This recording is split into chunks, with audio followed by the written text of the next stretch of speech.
A nova febre entre os torcedores são as casas de apostas e todos os dias torcedores lançam palpites com o objetivo de ganhar muita grana com o futebol. Agora, imagina você apostar em 8 jogos da Copa do Mundo e acabar acertando estes 8 resultados? Pois isso aconteceu na Copa de 2010 e o responsável por isso foi simplesmente um polvo. É isso mesmo, o folclórico personagem está marcado na história dos mundiais. E é sobre isso que vamos falar hoje no tempo de acréscimo do Recortes da Bola. Mas antes disso, vai deixando o like pro YouTube recomendar este vídeo para mais pessoas e claro, se inscreva no Recortes da Bola para mais histórias da Copa do Mundo. Na Copa do Mundo de 2010, na África do Sul, uma cena incomum se tornou rotineira. Várias câmeras e vários jornalistas se aglomerarem no aquário Sea Life para acompanhar as previsões do polvo Paul.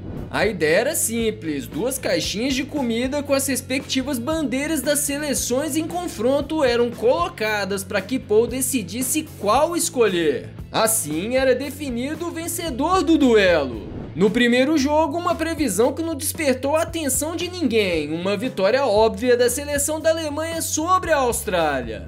No segundo jogo, porém, Paul devorou o mexilhão da Sérvia, que viria vencer a Alemanha com direito à expulsão de Miroslav Klose. Dali pra frente, a história do povo Mãe de Ná virou pauta mundial. Para o alívio dos alemães, nos 3 confrontos seguintes da seleção, o povo Paul se alimentou da caixinha da Alemanha e, claro, foi preciso cravar 3 vitórias da equipe alemã. Mas na semifinal diante da Espanha, Paul acabou escolhendo a seleção espanhola para o sofrimento dos alemães. E não deu outra, Puyol marcou de cabeça e garantiu a vitória da Espanha. Indignados, os alemães queriam o fim de Paul e que ele fosse literalmente fritado. Para você ter uma ideia, as autoridades espanholas chegaram inclusive a se movimentar para garantir a vida do animal. As coisas só acalmaram quando Paul cravou a vitória da Alemanha sobre o Uruguai na disputa do 3º lugar, o que acabou acontecendo.